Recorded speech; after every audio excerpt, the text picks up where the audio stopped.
Hello friends, welcome to online study kingdom. दोस्तों, आज की इस वीडियो में जो घटना चक्र 2-10 प्रैक्टिस सेट है यूपी ट्रिपल एस सी लेखपाल के लिए, तो ये बुक जो है आपको मार्केट में अवेलेबल है, तो आप लोग परचेज कर लीजिएगा। 10 सेट सीरीज है और व्याख्या सहित दिया गया है। जैसा कि आप यहाँ पर देख सकते हैं 10 सेट हैं टोटल, तो मार्केट में अवेलेबल है, आसपास आपको मिल जाएगी, आप परचेज कर लीजिएगा। 10 प्रैक्टिस सेट दिए गए हैं, व्याख्या सहित आपको सोल्यूशन मिलेंगे। दोस्तों, आज की इस वीडियो हम लोग यहाँ पर पहला प्रैक्टिस सेट को देखेंगे। आइए हम लोग स्टार्ट करते हैं। चक्रपाणी, चंद्रभाल तथा सुलोचना में क्रमशः किस प्रकार की समास है? यहाँ पर आपका सही जवाब होगा ऑप्शन सी, सभी जो है वो बहुव्रीहि समास हैं। चक्रपाण दिया है, यानी चक्र है पाण में जिसके, अर्थात कौन? विष्णु भगवान। चंद्रभाल, तो चंद्रमा है भाल पर जिसके, अर्थात शिव। सुलोचना, सुंदर है लोचन जिसकी, अर्थ स्त्री विशेष। तो इस तरह यहाँ पर बहुव्रीहि समास होगा। अगला है आपका बहिर्मुखी शब्द में कौन सा उपसर्ग है? सही जवाब होगा ऑप्शन बी, बहिर। विद्वान शब्द का स्त्रीलिंग क्या होगा? सही जवाब है ऑप्शन ए, विदुषी। राम की गाय चरती है वाक्य में कौन सा कारक है?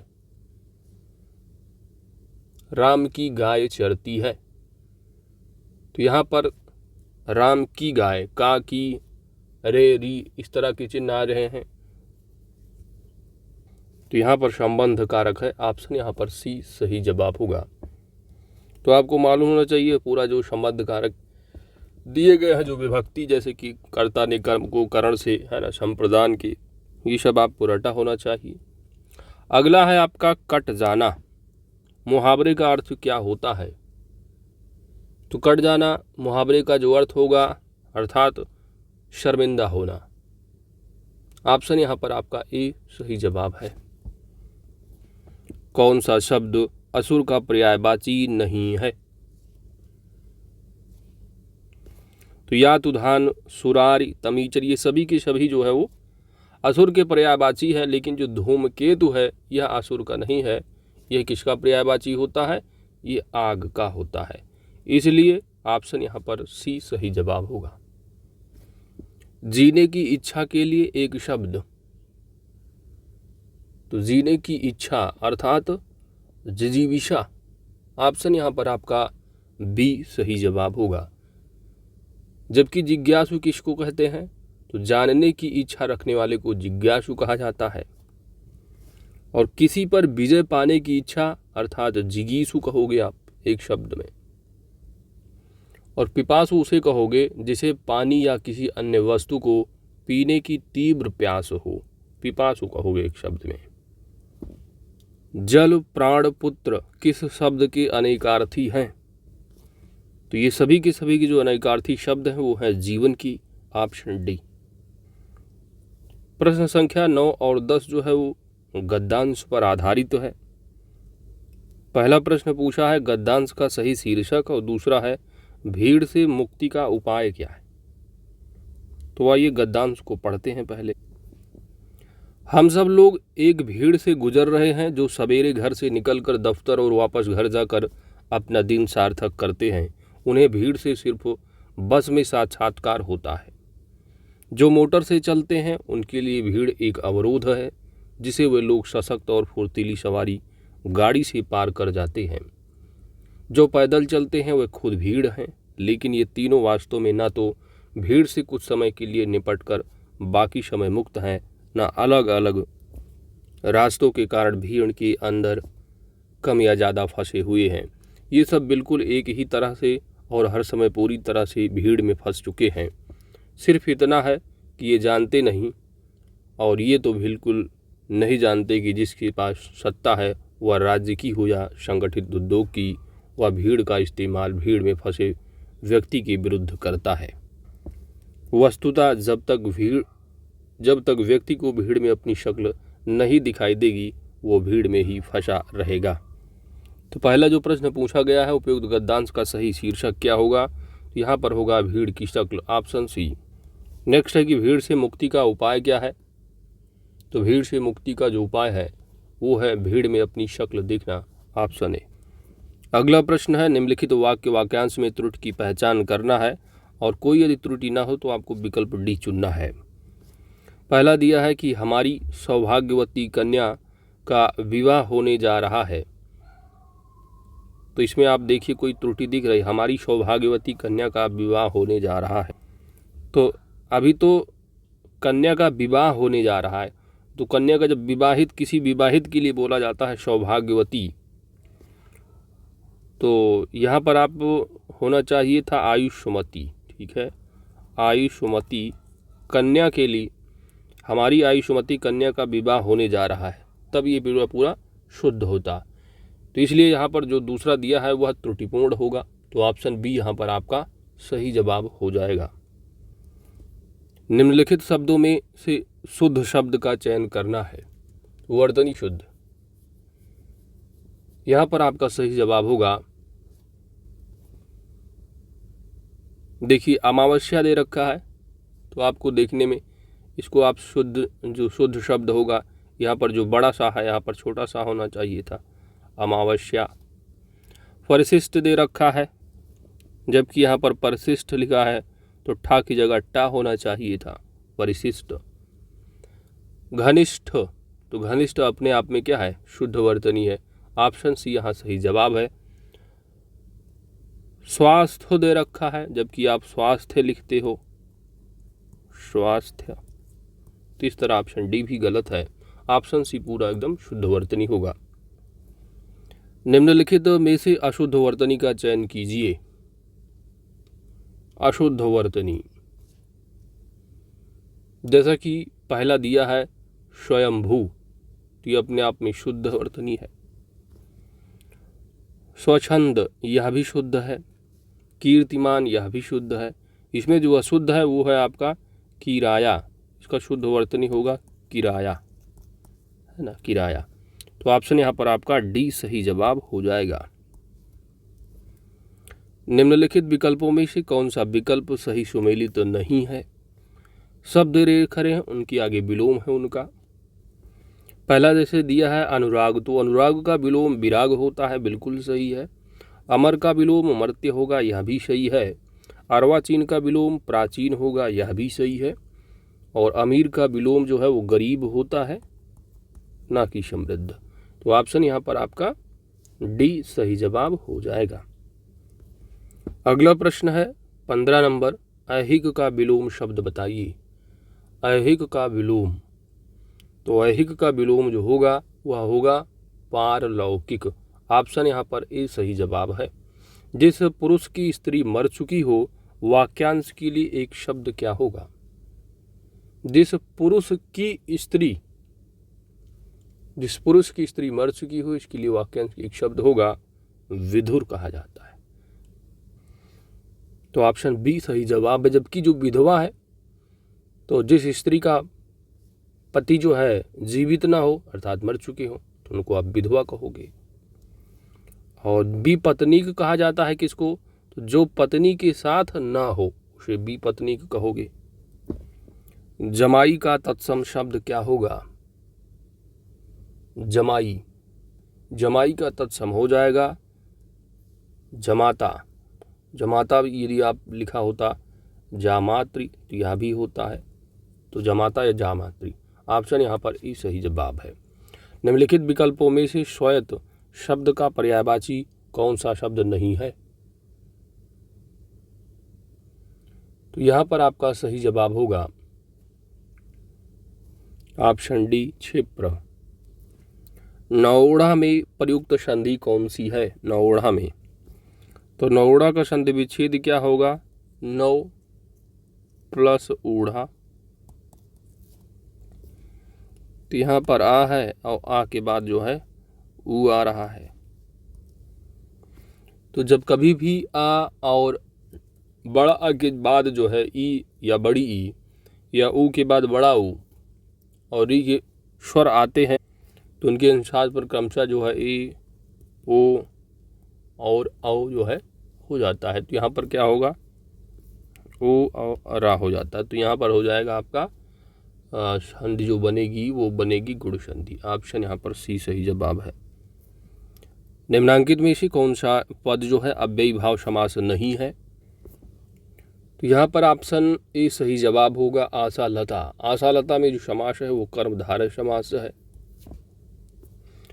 अगला है कि निम्न में से उत उपसर्ग का अर्थ कौन सा नहीं है? तो उत का जो अर्थ होगा ऊपर भी होता है, ऊंचा भी है, श्रेष्ठ भी है। तो ऑप्शन यहाँ पर डी जो दिया है अपना नहीं होगा। ऑप्शन डी सही जवाब हो जाएगा। लिंग की दृष्टि से दही का लिंग क्या है?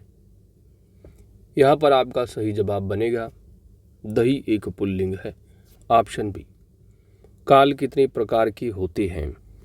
तो काल के जो प्रकार हैं वो 3 हैं, वर्तमान, भूत और भविष्य। बांझ क्या जाने प्रसव की पीड़ा का अर्थ क्या है? Option D. जिस पर बीतती है वही जानता है। अखरोट शब्द का तत्सम रूप क्या है? तो अखरोट का जो तत्सम होगा वो होगा छोट। ऑप्शन यहाँ पर आपका बी सही जवाब है। अगला प्रश्न जो 26 से लेकर के आपका 26 से लेकर के 50 तक है वो मैथ का है। और मैथ के लिए आपको टेलीग्राम पर PDF मिल जाएगी प्रश्न प्लस सॉल्यूशन के साथ। तो आप वहाँ ज्वाइन कर लीजिए। पढ़ते हैं आगे। मैथ के लिए आपको टेलीग्राम पर PDF मिल जाएगी, प्रश्न प्लस आपका सॉल्यूशन वहाँ पर आप लोग करिएगा। हिंदी, GK और ग्राम समाज के प्रश्नों को कवर कराएंगे पूरे 10 सेट के हम। बाकी आप लोग मैथ अपने हिसाब से कवर करिए। अगला प्रश्न नंबर 51 है कि भारत में संघ लोक सेवा आयोग का गठन भारत के संविधान में किस अनुच्छेद के अंतर्गत किया गया है? सही जवाब होगा ऑप्शन डी 315। भारत के राष्ट्रध्वज की लंबाई व चौड़ाई का जो अनुपात है वह कितना निर्धारित किया गया है? तो भारत की लंबाई चौड़ाई का जो अनुपात निर्धारित किया गया है वह होगा 3:2। ऑप्शन सी यहाँ पर सही जवाब होगा। तो राष्ट्रीय ध्वज में आप देखते हैं, जानते हैं कि 3 तरह की जो है वो क्षैतिज पट्टियाँ हैं। केसरिया रंग जो है वो सबसे ऊपर है। इसके बाद सफ़ेद जो रंग है वो आपका बीच में है, जबकि जो गहरा हरा है वह सबसे नीचे है। और सफ़ेद जो पट्टी है, सफ़ेद पट्टी के बीच में नीले रंग का जो है वो चक्र बना हुआ है जिसमें कि 24 तीलियां हैं। और इम्पॉर्टेंट तथ्य ये है आपको कि जो राष्ट्रीय ध्वज है इसको अपनाया कब गया है? संविधान सभा के द्वारा। तो संविधान सभा के द्वारा इसको अपनाया गया है 22 जुलाई वर्ष 1947 को। काकोरी षड्यंत्र केस किस वर्ष में हुआ था? यहाँ पर आपका सही जवाब होगा 9 अगस्त 1925, यानी ऑप्शन बी सही जवाब होगा। और काकोरी षड्यंत्र का अपने योगी जी ने नाम जो है वो चेंज कर दिया है। काकोरी षड्यंत्र की जगह हो काकोरी ट्रेन एक्शन नाम कर दिया गया है। तो आप करंट में भी पढ़े होंगे। अगला प्रश्न है, यहाँ पर आपको सुमेलित करना है। जैसे कि पहला दिया हुआ है प्रार्थना समाज। तो प्रार्थना समाज की आप जानते हैं संस्थापक जो रहे आत्माराम पांडु हो जाएगा। इसके बाद भारतीय ब्रह्म समाज है। तो भारतीय ब्रह्म समाज की जो स्थापना रही वो केशव चंद्र सेन की द्वारा। फिर इसके बाद आर्य समाज दे रखा है। तो आर्य समाज का आप स्वामी दयानंद सरस्वती लगाओगे। अलीगढ़ आंदोलन जो कि सैयद अहमद खान से संबंधित रहा है। तो यहाँ पर ए का जो है वो 4 है, इसके उसमें ए का 2 होगा क्योंकि केशव चंद्र सेन। तो ए का 2 हो गया आपका। दयानंद सरस्वती आर्य समाज यानी 4 हो गया। आत्माराम पांडु यानी प्रार्थना समाज का हो गया आपका 1 हो गया और डी का 3। तो 2 4 1 3 2 4 1 3 ऑप्शन यहाँ पर सी आपका सही जवाब है। खजुराहो मंदिर का जो निर्माण है वह किसने किया था? तो खजुराहो जो मंदिर का निर्माण है वो 10वीं और 11वीं शताब्दी के मध्य हुआ है और ये चंदेल शासकों के द्वारा करवाया गया था। ऑप्शन यहाँ पर आपका डी सही जवाब है। कंप्यूटर प्रणाली में निम्नलिखित में से कौन सा एक ऑपरेटिंग सिस्टम नहीं है? तो विंडोज़ है, यूनिक्स है, लिनक्स, यहाँ पर सभी के सभी जो दिए हैं तो विंडोज़, यूनिक्स और लिनक्स, ठीक है। ये सभी क्या है आपकी एक ऑपरेटिंग सिस्टम। जो MS ऑफिस दे रखा है एक सॉफ्टवेयर एप्लीकेशन है, तो यहाँ पर आपका सही जवाब भी हो जाएगा। कंप्यूटर प्रणाली में निम्न में से क्या प्रोग्रामिंग भाषा नहीं है? तो यहाँ पर आपका सही जवाब होगा ऑप्शन डी, लोटस। शबरीमाला मंदिर किस राज्य में स्थित है? शबरीमाला मंदिर जो है वो केरल राज्य में स्थित है।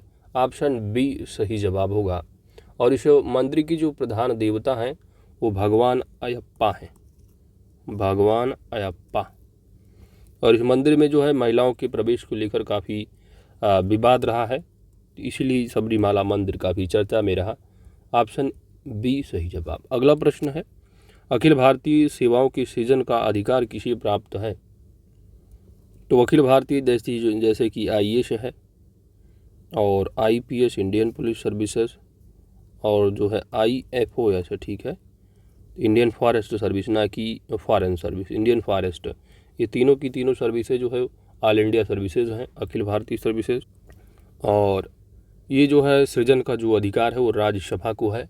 तो ऑप्शन यहाँ पर बी सही जवाब होगा, ठीक है। तो आर्टिकल याद रखिएगा, आर्टिकल पूछा जाता है तो 312 के तहत तो राज्यसभा जो है 2/3 कितना 2/3 बहुमत, 2/3 बहुमत के साथ जो है अखिल भारतीय सेवाओं का सृजन कर सकती है।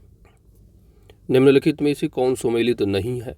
भारतीय संविधान की भाग दे रखे हैं और स्रोत। पहला जैसे कि समवर्ती सूची कहाँ से है? तो ऑस्ट्रेलिया से ली गई है। मूल अधिकार संयुक्त राज्य अमेरिका से, तो ये भी सही हो गया। संसदीय शासन प्रणाली जो है जर्मनी से बताई जा रही, जो कि गलत है। संसदीय जो शासन प्रणाली हो वो ब्रिटेन से लिया गया है, तो इसलिए ऑप्शन यहाँ पर सी सही सम्मिलित नहीं है, सी सही जवाब होगा। बाकी राज्य की नीति निर्देशक तत्व सिद्धांत जो लिए गए हैं वो आयरलैंड से, तो यह भी सही है, ऑप्शन सी सही जवाब। अगला है 61 नंबर, निम्नलिखित में से क्या सही नहीं है? पहला दिया है शुक्र को सांझ या भोर का तारा कहा जाता है, बिल्कुल सही है। मंगल को लाल ग्रह कहा जाता है, यह भी सही है। बुध और शुक्र के कोई उपग्रह नहीं है, यह भी सही है।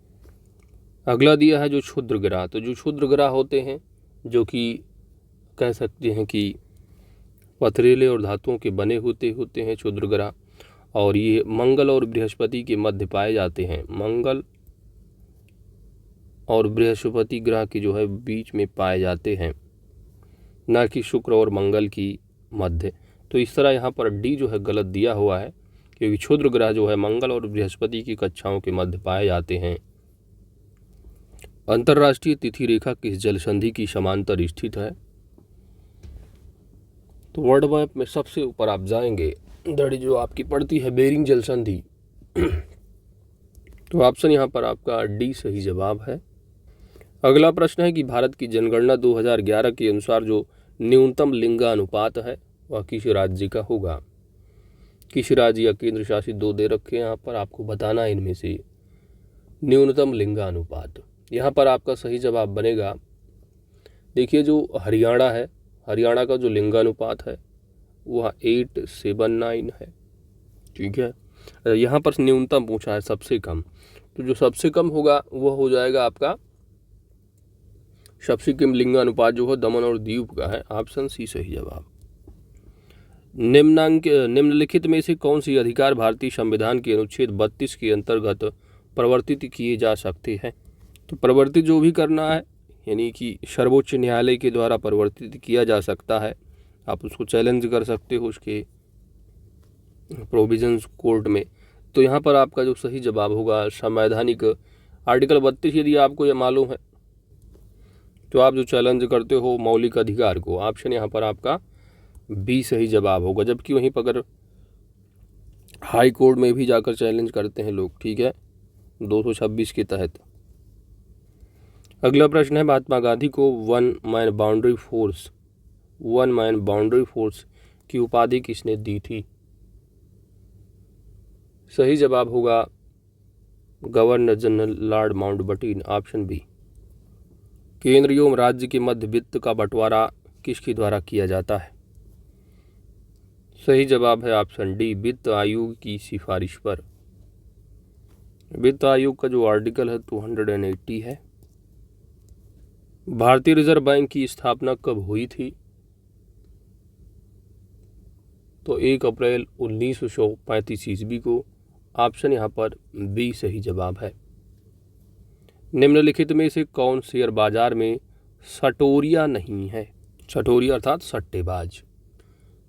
तो देखिए, जो भारतीय बाजार है इसमें विभिन्न प्रकार के सट्टेबाज जो है कार्य करते हैं, जैसे कि तेजड़िया है, मंदड़िया है, स्टैग है, ठीक है। तो ये तीनों हैं, लेकिन इसमें जो सम्मिलित नहीं है आप एक तरह के और होते हैं, दैट इज लेम डक, ठीक है, लेम डक। तो लेम डक भी है, अगर ऑप्शन में दिया होता तो वो भी होता है। दलाल यहाँ पर आप एलिमिनेट करोगे, ऑप्शन सी यहाँ पर सही जवाब है। अगला प्रश्न है आपका, उत्तर प्रदेश में जैन एवं बौद्ध धर्म दोनों का जो प्रसिद्ध तीर्थ है वह कौन सा है?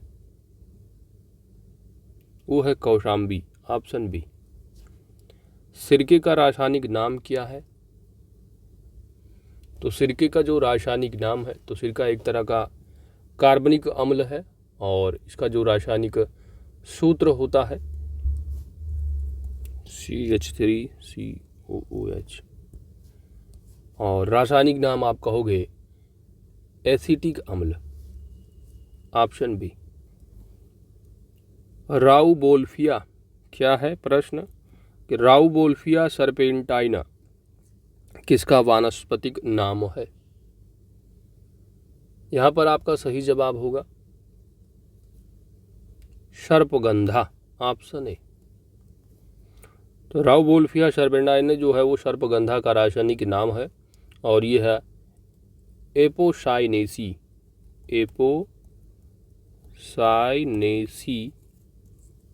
परिवार का जो है पौधा है। विशेषकर जो है एक तरह की ये औषधि के रूप में यूज होता है। टोक्यो ओलंपिक 2020 में भारत की नीरज चोपड़ा ने कितनी दूरी पर जैवलिन यानी भाला फेंक कर स्वर्ण पदक जीता? तो जो मीटर की दूरी रही है वो रही है 87.58, ऑप्शन बी सही जवाब होगा।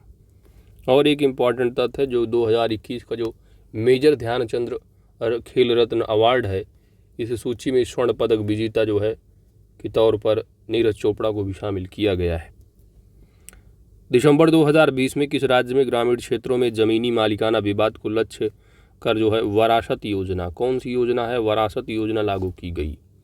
वरासत योजना किस राज्य से संबंधित है? सिंपल सी बात है, अपना प्यारा उत्तर प्रदेश, ऑप्शन सी सही जवाब है। ग्लोबल जेंडर गैप इंडेक्स 2021 में सर्वोच्च स्थान किस देश को मिला है? सही जवाब होगा, सर्वोच्च जो स्थान प्राप्त किया है वो है आइसलैंड। आइसलैंड जो है वो नंबर 1 है। दूसरे नंबर पर दोस्त जो है वो फिनलैंड है, फिनलैंड। जबकि तीसरे नंबर पर जो है वो नॉर्वे है।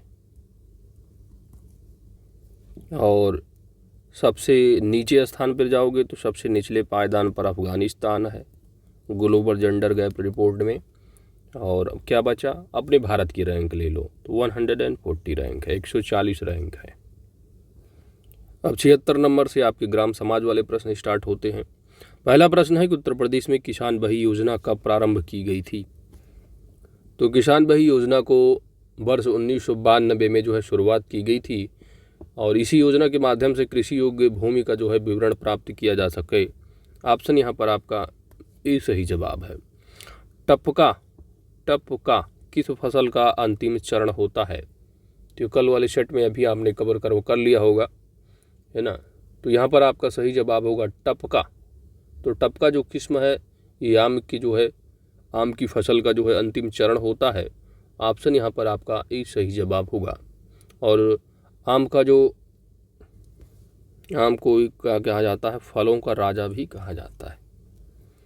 लेखपाल द्वारा वर्ष में गांव की सामान्यतः कितनी बार पड़ताल की जाती है? तो सामान्यतः पड़ताल जो की जाती है वो 3 बार की जाती है, ऑप्शन सी।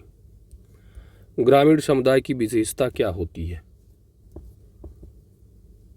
तो संयुक्त परिवार, प्राथमिक व्यवसाय की प्रधानता, सामाजिक गतिशीलता का भाव। ऑप्शन यहाँ पर डी सही जवाब, उपरोक्त सभी। देश की कुल कितने प्रतिशत जनसंख्या आज भी गांव में निवास करती है?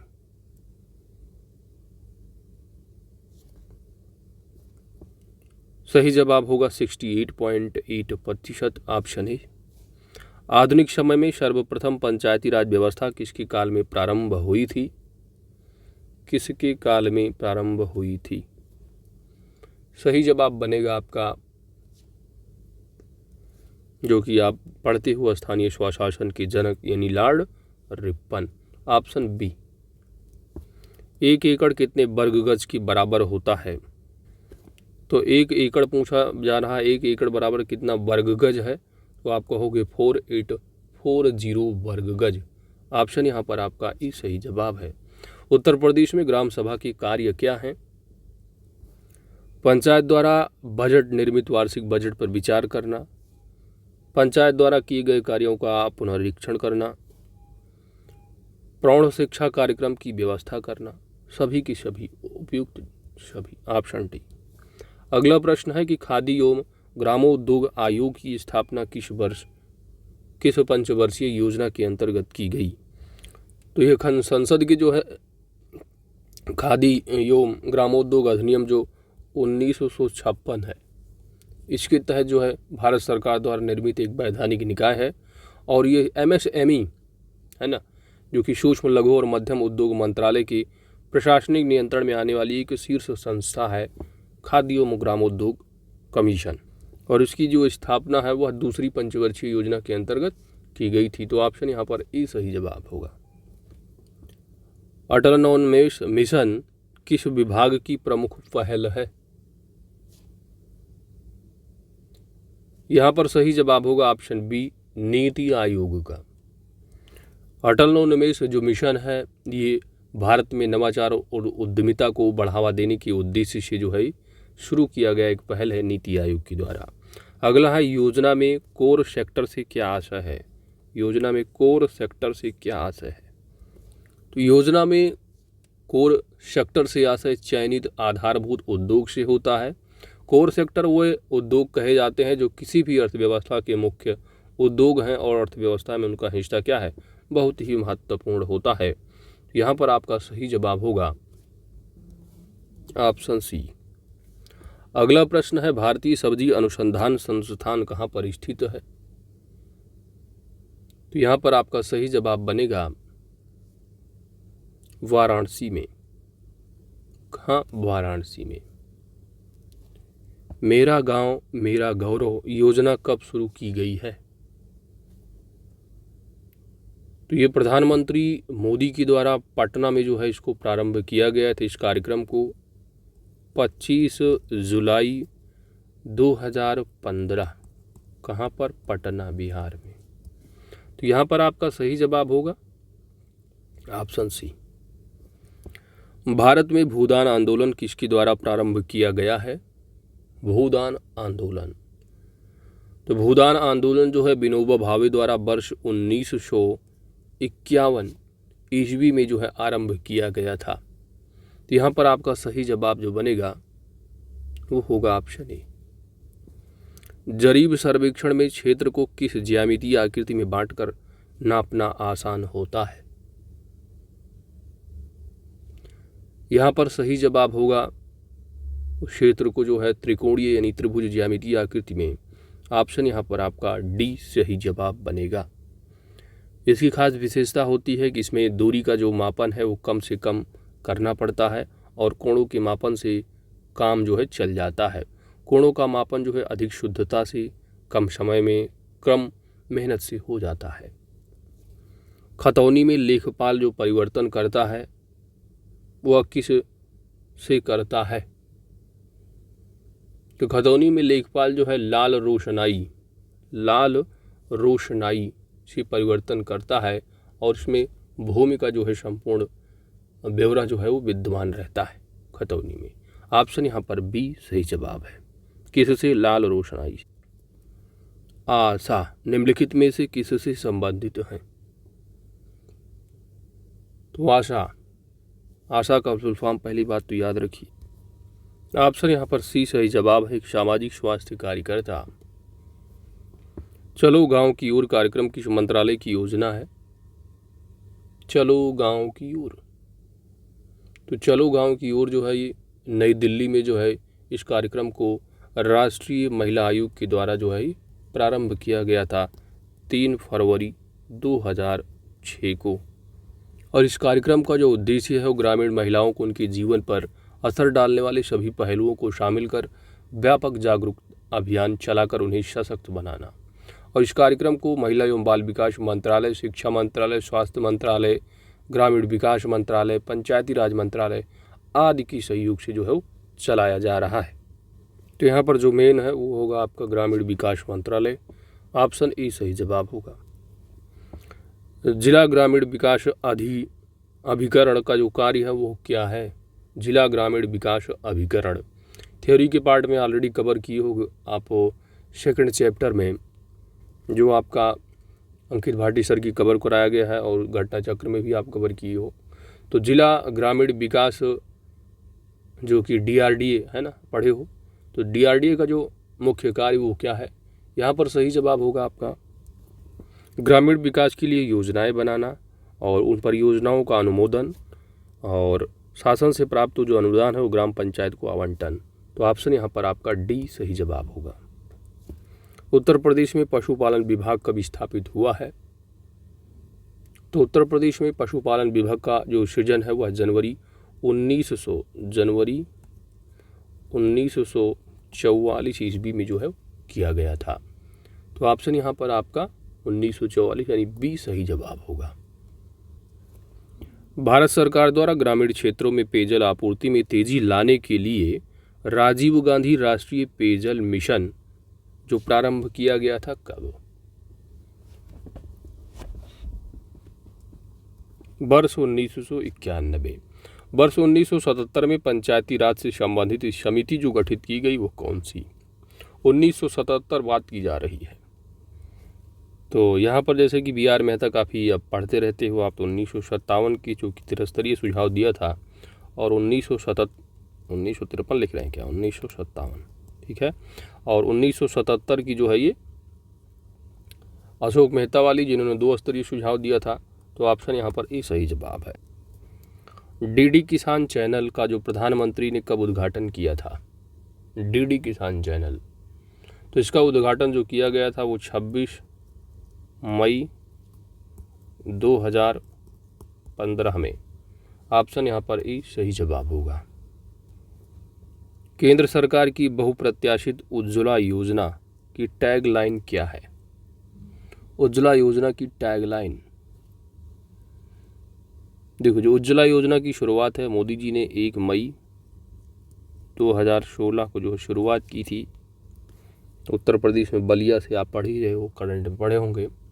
उज्ज्वला 2 भी जो कि महोबा से स्टार्ट किया गया है, यूपी से ही। यहाँ पर उज्ज्वला योजना की टैगलाइन पूछा जा रहा है, आपको बताना है। तो स्वच्छ ईंधन बेहतर जीवन। ऑप्शन यहाँ पर आपका डी सही जवाब होगा। अंतिम प्रश्न है कि उत्तर प्रदेश पंचायती राज अधिनियम 1944 में पंचायती राज की विभिन्न स्तरों पर महिलाओं को जो कितना प्रतिशत जो है आरक्षण दिया गया है? तो ऐसे प्रश्नों को आप कई बार कर चुके हो और यहाँ पर आर्टिकल आप पढ़ते हो, आर्टिकल नंबर 243D, उसके अंदर और जाते हो तो क्लॉज 3 देखते हो जो कि 1/3 नॉट लेस देन 1/3 की बात करता है। ऑप्शन यहाँ पर सी सही जवाब हो जाएगा। तो दोस्तों इसी के साथ आपने मैथ को छोड़कर सभी जो 75 प्रश्न रहे वो कवर कर लिए हैं। और मैथ के लिए आपको PDF टेलीग्राम पर मिल जाएगी। टेलीग्राम का लिंक वीडियो के डिस्क्रिप्शन में दिया है, या सिंपली आपको सर्च बॉक्स में जाना है और टाइप करना है ऑनलाइन स्टडी किंगडम। ज्वाइन यदि नहीं किए हैं तो चैनल आप ज्वाइन कर लीजिए। वहाँ पर आपको मैथ के 2500 प्रश्न साथ ही उसकी सलूशन मिल जाएंगे। Thanks for watching.